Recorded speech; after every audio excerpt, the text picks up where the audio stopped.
I'd like to tell you about the strangest secret in the world. Some years ago, the late Nobel Prize-winning Dr. Albert Schweitzer was being interviewed in London, and a reporter asked him, "Doctor, what's wrong with men today?" And the great doctor was silent a moment, and then he said, "Men simply don't think." It's about this that I want to talk with you. We live today in a golden age. This is an era that man has looked forward to, dreamed of, and worked toward for thousands of years. But since it's here, we pretty well take it for granted.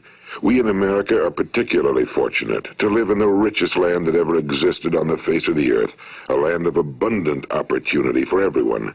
But do you know what happens? Well, let's take 100 men who start even at the age of 25. Do you have any idea what will happen to those men by the time they're 65?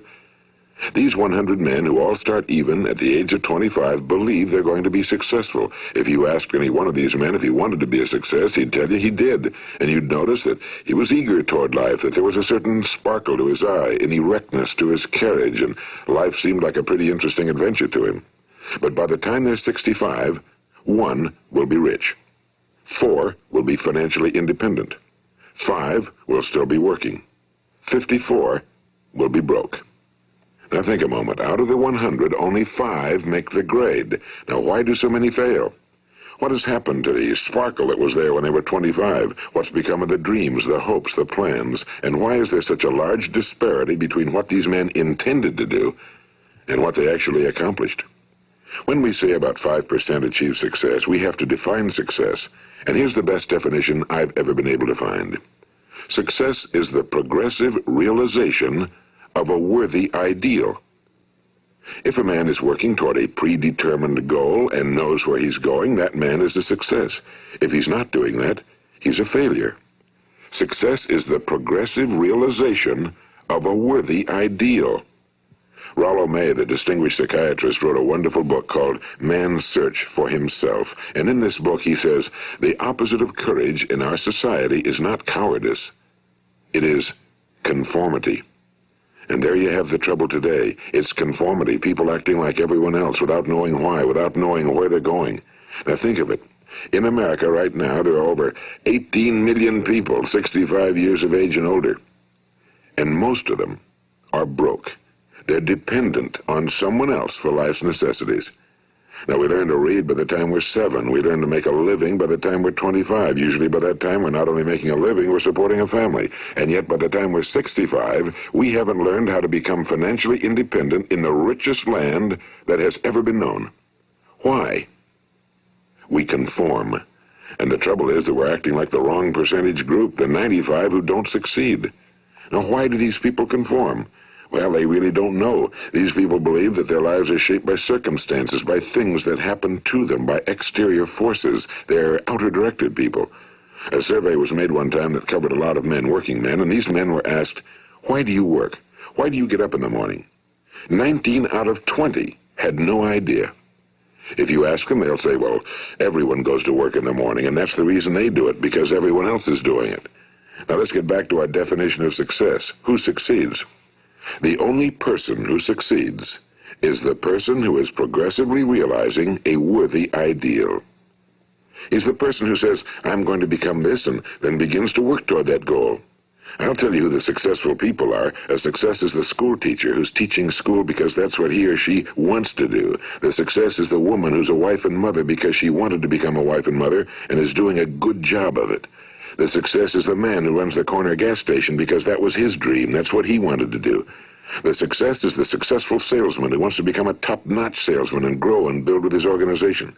A success is anyone who is doing deliberately a predetermined job because that's what he decided to do deliberately. But only 1 out of 20 does that. That's why today there isn't really any competition unless we make it for ourselves. Instead of competing, all we have to do is create. You know, for 20 years, I looked for the key which would determine what would happen to a human being. Was there a key I wanted to know which would make the future a promise that we could foretell to a large extent? Was there a key that would guarantee a person's becoming successful if he only knew about it and knew how to use it? Well, there is such a key, and I've found it. Have you ever wondered why so many men work so hard and honestly without ever achieving anything in particular, and others don't seem to work hard and yet seem to get everything? They seem to have the magic touch. You've heard them say that about someone. Everything he touches turns to gold. And have you ever noticed that a man who becomes successful tends to continue to become successful? And on the other hand, have you noticed how a man who's a failure tends to continue to fail? Well, it's because of goals. Some of us have goals, some don't. People with goals succeed because they know where they're going. It's that simple. Think of a ship leaving a harbor, and think of it with the complete voyage mapped out and planned. The captain and crew know exactly where it's going and how long it'll take. It has a definite goal. Now, 9,999 times out of 10,000, it will get to where it started out to get.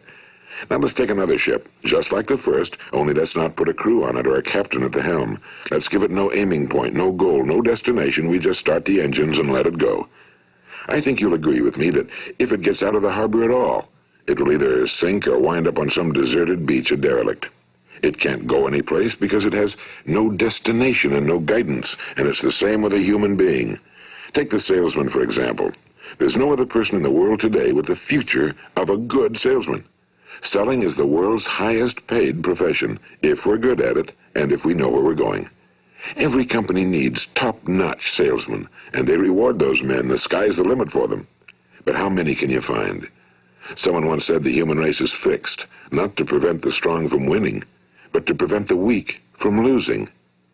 The American economy today can be likened to a convoy in time of war. The entire economy is slowed down to protect its weakest link, just as the convoy had to go at the speed that would permit its slowest vessel to remain in formation. That's why it's so easy to make a living today. It takes no particular brains or talent to make a living and support a family today. So we have a plateau of so-called security, if that's what a person's looking for. But we do have to decide how high above this plateau we want to aim. Now let's get back to the strangest secret in the world, the story that I wanted to tell you today. Why do men with goals succeed in life and men without them fail? Well, let me tell you something which, if you really understand it, will alter your life immediately. If you understand completely what I'm going to tell you from this moment on, your life will never be the same again. You will suddenly find that good luck just seems to be attracted to you. The things you want just seem to fall in line, and from now on you won't have the problems, the worries, the gnawing lump of anxiety that perhaps you've experienced before. Doubt, fear, well, they'll be things of the past. Here's the key to success and the key to failure. We become what we think about. Now let me say that again. We become what we think about. Throughout all history, the great wise men and teachers, philosophers and prophets have disagreed with one another on many different things. It's only on this one point that they are in complete and unanimous agreement. Listen to what Marcus Aurelius, the great Roman emperor, said. A man's life is what his thoughts make of it. Disraeli said this: everything comes if a man will only wait. I've brought myself by long meditation to the conviction that a human being with a settled purpose must accomplish it, and that nothing can resist a will that will stake even existence for its fulfillment. Ralph Waldo Emerson said this: a man is what he thinks about all day long. William James said, the greatest discovery of my generation is that human beings can alter their lives by altering their attitudes of mind. And he also said, we need only in cold blood act as if the thing in question were real, and it will become infallibly real by growing into such a connection with our life that it will become real. It will become so knit with habit and emotion that our interest in it will be those which characterize belief. And he also said, if you only care enough for a result, you will almost certainly attain it. If you wish to be rich, you will be rich. If you wish to be learned, you will be learned.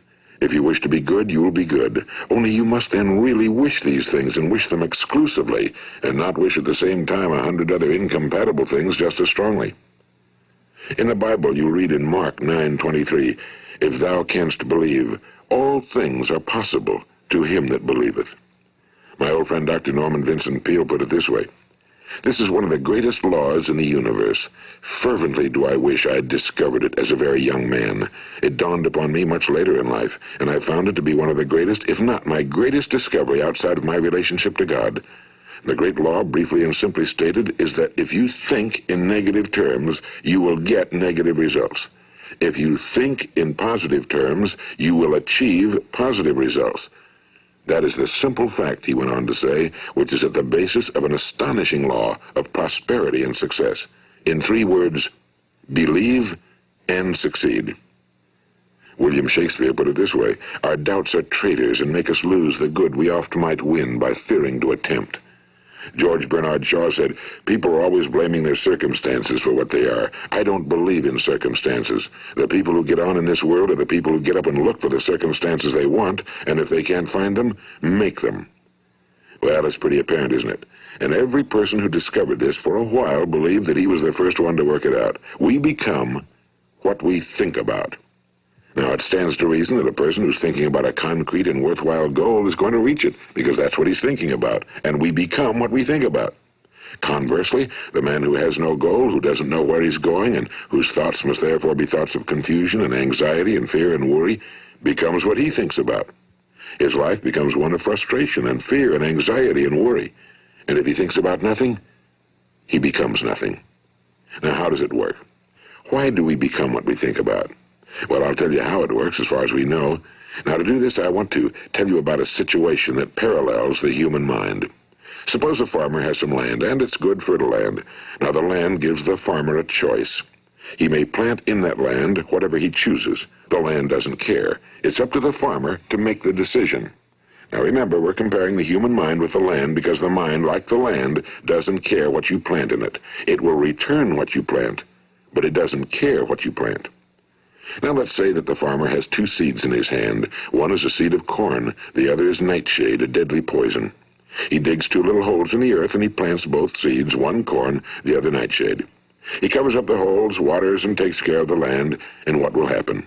Invariably the land will return what's planted. As it's written in the Bible, as ye sow, so shall ye reap. Now remember, the land doesn't care. It'll return poison in just as wonderful abundance as it will corn. So up come the 2 plants, one corn, one poison. Now, the human mind is far more fertile, far more incredible and mysterious than the land, but it works the same way. It doesn't care what we plant. Success, failure. A concrete, worthwhile goal, or confusion. Misunderstanding, fear, anxiety, and so on. But what we plant, it must return to us. You see, the human mind is the last great unexplored continent on Earth. It contains riches beyond our wildest dreams. It will return anything we want to plant. Now, you might say, well, if that's true, why don't people use their minds more? Well, I think they figured out an answer to that one, too. Our mind comes as standard equipment at birth. It's free, and things that are given to us for nothing we place little value on. Things that we pay money for, we value. The paradox is that exactly the reverse is true. Everything that's really worthwhile in life came to us free. Our minds, our souls, our bodies, our hopes, our dreams, our ambitions, our intelligence, our love of family and children and friends and country, all these priceless possessions are free. But the things that cost us money are actually very cheap and can be replaced at any time.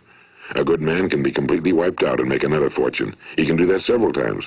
Even if our home burns down, we can rebuild it. But the things we got for nothing, we can never replace. The human mind isn't used because we take it for granted. Familiarity breeds contempt. It can do any kind of job we assign to it, but generally speaking, we use it for little jobs instead of big, important ones. Universities have proved that most of us are operating on about 10% or less of our abilities. So decide now, what is it you want? Plant your goal in your mind. It's the most important decision you'll ever make in your entire life. What is it you want? Do you want to be an outstanding salesman? A better worker at your particular job? Do you want to go places in your company, in your community? Do you want to get rich? All you've got to do is plant that seed in your mind, care for it, work steadily toward your goal, and it will become a reality. It not only will, there's no way that it cannot.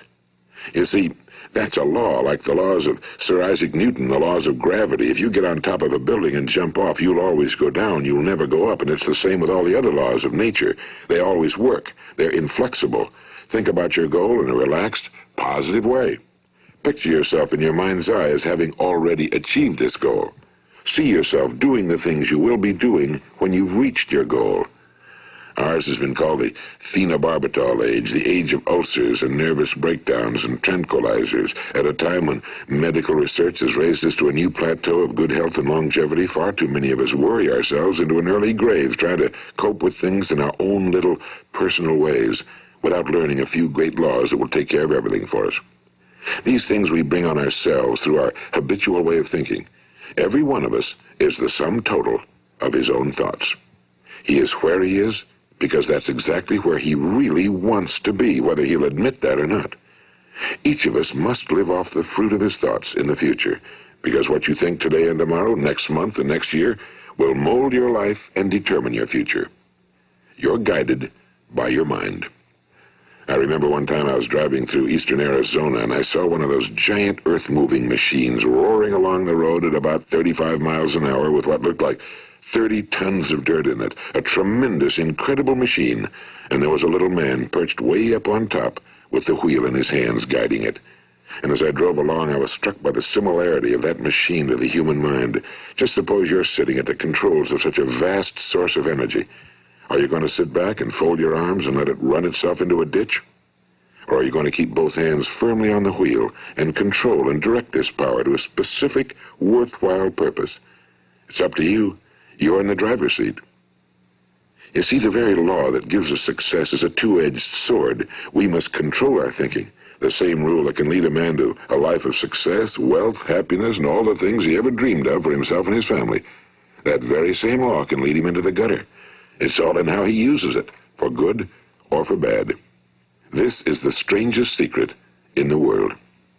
Now, why do I say it's strange, and why do I call it a secret? Actually, it isn't a secret at all. It was first promulgated by some of the earliest wise men, and it appears again and again throughout the Bible, but very few people have learned it, understand it. That's why it's strange, and why, for some equally strange reason, it virtually remains a secret. I believe that you could go out and walk down the main street of your town and ask one man after another what the secret of success is, and you probably wouldn't run into one man in a month who could tell you. Now, this information is enormously valuable to us if we really understand it and apply it. It's valuable to us not only for our own lives, but the lives of those around us, our families, employees, associates, and friends. Life should be an exciting adventure. It should never be a bore. A man should live fully, be alive. He should be glad to get out of bed in the morning. He should be doing a job he likes to do because he does it well. One time I heard Grove Patterson, the great late editor-in-chief of the Toledo Daily Blade, make a speech, and as he concluded his speech, he said something I've never forgotten. He said, "My years in the newspaper business have convinced me of several things. Among them, that people are basically good, and that we came from someplace, and we're going someplace. So we should make our time here an exciting adventure. The architect of the universe didn't build a stairway leading nowhere." And the greatest teacher of all, the carpenter from the plains of Galilee, gave us the secret time and time again. As ye believe, so shall it be done unto you. I've explained the strangest secret in the world and how it works. Now, on this side, I want to explain how you can prove to yourself the enormous returns possible in your own life by putting this secret to a practical test. I want you to make a test that will last 30 days. It isn't going to be easy, but if you'll give it a good try, it will completely change your life for the better. Now, back in the 17th century, Sir Isaac Newton, the English mathematician and natural philosopher, gave us some natural laws of physics which apply as much to human beings as they do to the movement of bodies in the universe. And one of these laws is that for every action, there is an equal and opposite reaction. Simply stated, as it applies to you and me, it means we can achieve nothing without paying the price. The results of your 30-day experiment will be in direct proportion to the effort you put forth. To be a doctor, you must pay the price of long years of difficult study. To be successful in selling, and remember that each of us succeeds to the extent of his ability to sell. Selling our families on our ideas, selling education in schools, selling our children on the advantages of living the good and honest life, selling our associates and employees on the importance of being exceptional people. To, of course, the profession of selling itself. But to be successful in selling our way to the good life, we must be willing to pay the price. Now, what is that price? Well, it's many things. First, it's understanding emotionally, as well as intellectually, that we literally become what we think about, that we must control our thoughts if we're to control our lives. It's understanding fully that as ye sow, so shall ye reap. Second, it's cutting away all fetters from the mind and permitting it to soar as it was divinely designed to do. It's the realization that your limitations are self-imposed and that the opportunities for you today are enormous beyond belief. It's rising above narrow-minded pettiness and prejudice. And third, it's using all your courage to force yourself to think positively on your own problem, to set a definite and clearly defined goal for yourself, to let your marvelous mind think about your goal from all possible angles, to let your imagination speculate freely upon many different possible solutions, to refuse to believe that there are any circumstances sufficiently strong to defeat you in the accomplishment of your purpose, to act promptly and decisively when your course is clear, and to keep constantly aware of the fact that you are, at this moment, standing in the middle of your own acres of diamonds, as Russell Conwell used to point out. And fourth, save at least 10% of every dollar you earn. It's also remembering that no matter what your present job, it has enormous possibilities if you're willing to pay the price. Now let's just go over the important points in the price each of us must pay to achieve the wonderful life that can be ours. It is, of course, worth any price. 1. You will become what you think about. 2. Remember the word imagination and let your mind begin to soar. 3. Courage. Concentrate on your goal every day. 4. Save 10% of what you earn. And 5. Action. Ideas are worthless unless we act on them. Now, I'll try to outline the 30-day test I want you to make. Keep in mind that you have nothing to lose by making this test and everything you could possibly want to gain. There are two things that may be said of everyone. Each of us wants something, and each of us is afraid of something. I want you to write on a card what it is you want more than anything else. It may be more money. Perhaps you'd like to double your income or make a specific amount of money. It may be a beautiful home. It may be success at your job. It may be a particular position in life. It could be a more harmonious family. Each of us wants something. Now write down on your card specifically what it is you want. Make sure it's a single goal and clearly defined. You needn't show it to anyone, but carry it with you so that you can look at it several times a day. Think about it in a cheerful, relaxed, positive way each morning when you get up, and immediately you have something to work for, something to get out of bed for, something to live for. Look at it every chance you get during the day and just before going to bed at night. And as you look at it, remember that you must become what you think about, and since you're thinking about your goal, you realize that soon it will be yours. In fact, it's yours really the moment you write it down and begin to think about it. Look at the abundance all around you as you go about your daily business. You have as much right to this abundance as any other living creature. It's yours for the asking. Now we come to the difficult part. Difficult because it means the formation of what is probably a brand new habit, and new habits are not easily formed. Once formed, however, it will follow you for the rest of your life. Stop thinking about what it is you fear. Each time a fearful or negative thought comes into your consciousness, replace it with a mental picture of your positive and worthwhile goal. And there'll come times when you'll feel like giving up. It's easier for a human being to think negatively than positively. That's why only 5% are successful. You must begin now to place yourself in that group. For 30 days, you must take control of your mind. It will think about only what you permit it to think about. Each day for this 30-day test, do more than you have to do.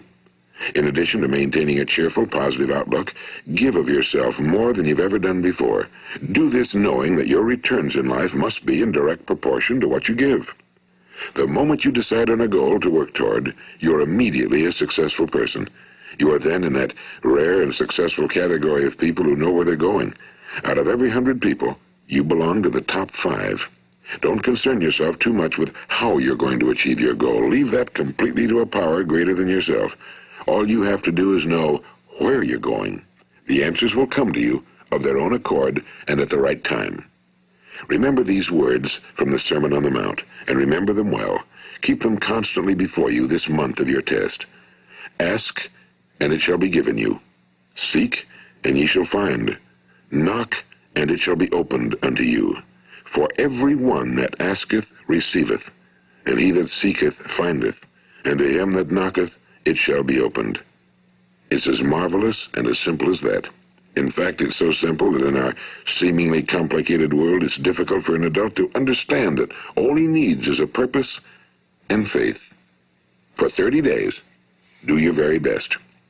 If you're a salesman, go at it as you've never done before, not in a hectic fashion, but with the calm, cheerful assurance that time well spent will give you the abundance in return you deserve and want. If you're a homemaker, devote your 30-day test to completely giving of yourself without thinking about receiving anything in return, and you'll be amazed at the difference it makes in your life. No matter what your job, do it as you've never done it before for 30 days. And if you've kept your goal before you every day, you'll wonder and marvel at this new life you've found. Dorothea Brand, the outstanding editor and writer, discovered it for herself and tells about it in her fine book, Wake Up and Live. Her entire philosophy is reduced to the words, act as though it were impossible to fail. She made her own test with sincerity and faith, and her entire life was changed to one of overwhelming success. Now, you make your test for 30 full days. Don't start your test until you've made up your mind to stick with it. You see, by being persistent, you're demonstrating faith. Persistence is simply another word for faith. If you didn't have faith, you'd never persist. If you should fail during your first 30 days, by that I mean suddenly find yourself overwhelmed by negative thoughts, you've got to start over again from that point and go 30 more days. Gradually, your new habit will form until you find yourself one of that wonderful minority to whom virtually nothing is impossible. And don't forget the card. It's vitally important as you begin this new way of living. On one side of the card, write your goal, whatever it may be. On the other side, write the words we've quoted from the Sermon on the Mount. Ask, and it shall be given you. Seek, and ye shall find. Knock, and it shall be opened unto you. Nothing great was ever accomplished without inspiration. See that during these crucial first 30 days, your own inspiration is kept at a peak. And above all, don't worry. Worry brings fear, and fear is crippling. The only thing that can cause you to worry during your test is trying to do it all yourself. Know that all you have to do is hold your goal before you. Everything else will take care of itself. Remember also to keep calm and cheerful. Don't let petty things annoy you and get you off course. Now, since making this test is difficult, some will say, why should I bother? Well, look at the alternative. No one wants to be a failure. No one really wants to be a mediocre individual. No one wants a life constantly filled with worry and fear and frustration. Therefore, remember that you must reap that which you sow. If you sow negative thoughts, your life will be filled with negative things. If you sow positive thoughts, your life will be cheerful, successful, and positive. Now, gradually, you will have a tendency to forget what you've heard on this recording. Play it often. Keep reminding yourself of what you must do to form this new habit. Gather your whole family around at regular intervals and listen to what's been said here. You know, most men will tell you that they want to make money without understanding the law. The only people who make money work in a mint. The rest of us must earn money. This is what causes those who keep looking for something for nothing or a free ride to fail in life. The only way to earn money is by providing people with services or products which are needed and useful. We exchange our time and our product or service for the other man's money. Therefore, the law is that our financial return will be in direct proportion to our service. Now, success is not the result of making money. Making money is the result of success, and success is in direct proportion to our service. Most people have this law backwards. They believe that you're successful if you earn a lot of money. The truth is that you can only earn money after you're successful. It's like the story of the man who sat in front of the stove and said to it, "Give me heat, and then I'll add the wood." How many men and women do you know, or do you suppose there are today, who take the same attitude toward life? There are millions. We've got to put the fuel in before we can expect heat. Likewise, we've got to be of service first before we can expect money. Don't concern yourself with the money. Be of service, build, work, dream, create. Do this and you'll find there's no limit to the prosperity and abundance that will come to you. Prosperity, you know, is founded upon a law of mutual exchange. Any person who contributes to prosperity must prosper in turn himself. Sometimes the return will not come from those you serve, but it must come to you from someplace, because that's the law. For every action, there is an equal and opposite reaction. As you go daily through your 30-day test period, remember that your success will always be measured by the quality and quantity of service you render, and money is a yardstick for measuring this service. No man can get rich himself unless he enriches others. Now, there are no exceptions to a law. You can drive down any street in America and from your car estimate the service that's being rendered by the people living on that street. Had you ever thought of this yardstick before? It's interesting. Some, like ministers and priests and other devoted people, measure their returns in the realm of the spiritual, but again, their returns are equal to their service. Once this law is fully understood, any thinking person can tell his own fortune. If he wants more, he must be of more service to those from whom he receives his return. If he wants less, he has only to reduce his service. This is the price you must pay for what you want. If you believe you can enrich yourself by deluding others, you can end only by deluding yourself. It may take some time, but just as surely as you breathe, you'll get back what you put out. Don't ever make the mistake of thinking you can avert this. It's impossible. The prisons and the streets where the lonely walk are filled with people who tried to make new laws just for themselves. We may avoid the laws of man for a while, but there are greater laws that cannot be broken. An outstanding medical doctor recently pointed out 6 steps that will help you realize success. 1. Set yourself a definite goal. 2. Quit running yourself down. 3. Stop thinking of all the reasons why you cannot be successful and instead think of all the reasons why you can. 4. Trace your attitudes back through your childhood and try to discover where you first got the idea you couldn't be successful, if that's the way you've been thinking. 5. Change the image you have of yourself by writing out a description of the person you would like to be. And 6. Act the part of the successful person you have decided to become. The doctor who wrote those words is a noted West Coast psychiatrist, Dr. David Harold Fink. Do what the experts since the dawn of recorded history have told you you must do. Pay the price by becoming the person you want to become. It's not nearly as difficult as living unsuccessfully. Make your 30-day test, then repeat it again, and each time it will become more a part of you until you'll wonder how you could ever have lived any other way. Live this new way and the floodgates of abundance will open and pour over you more riches than you may have dreamed existed. Money? Yes, lots of it. But what's more important, you'll have peace. You'll be in that wonderful minority who lead calm, cheerful, successful lives. Start today. You have nothing to lose, but you have a whole life to win. This is Earl Nightingale, and thank you.